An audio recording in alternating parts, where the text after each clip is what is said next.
ओम श्री गुरुभ्यो नमः। हरिः ओम। शङ्कारूपेण मच्छित्तं पङ्कीकृतमबोध्यया किङ्करीयस्य सा माया शङ्कराचार्यमाश्रये।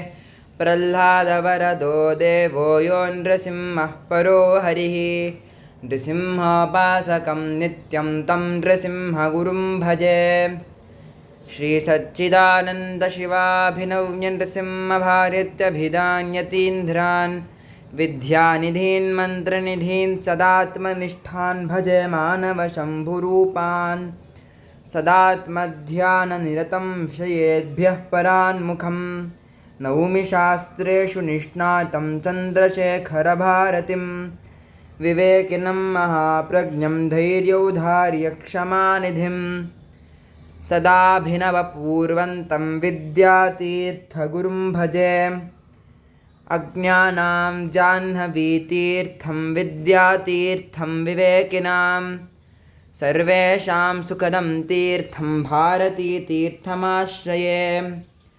विद्याविनयसम्पन्नं वीतरागं विवेकिनां वन्दे वेदान्ततत्त्वज्ञं विधुशेखरभारतिम्।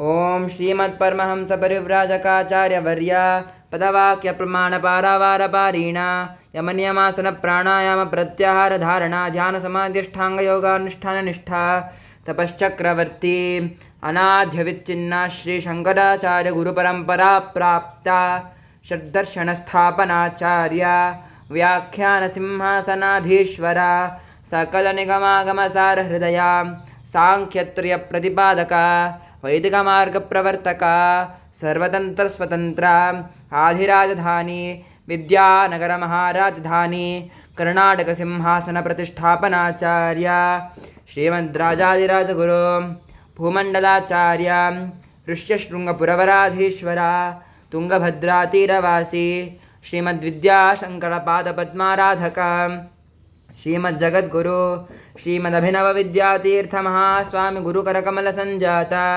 श्रीमज्जगद्गुरु श्रीभारतीतीर्थमहास्वामिनां तत्करकमलसञ्जाता श्रीमज्जगद्गुरु श्रीविधुशेखरभारतीमहास्वामिनांश्च चरणारविन्दयोः साष्टाङ्गप्रणामान् समर्पयामः। यो वेदादौ स्वरप्रोक्तो वेदान्ते च प्रतिष्ठितः तस्य प्रकृतिलीनस्य यः परस्य महेश्वरः। ओम शांति शांति शांति। हरिः ओम तत्सत्। हरिः ओम तत्सत्। हरिः ओम तत्सत्।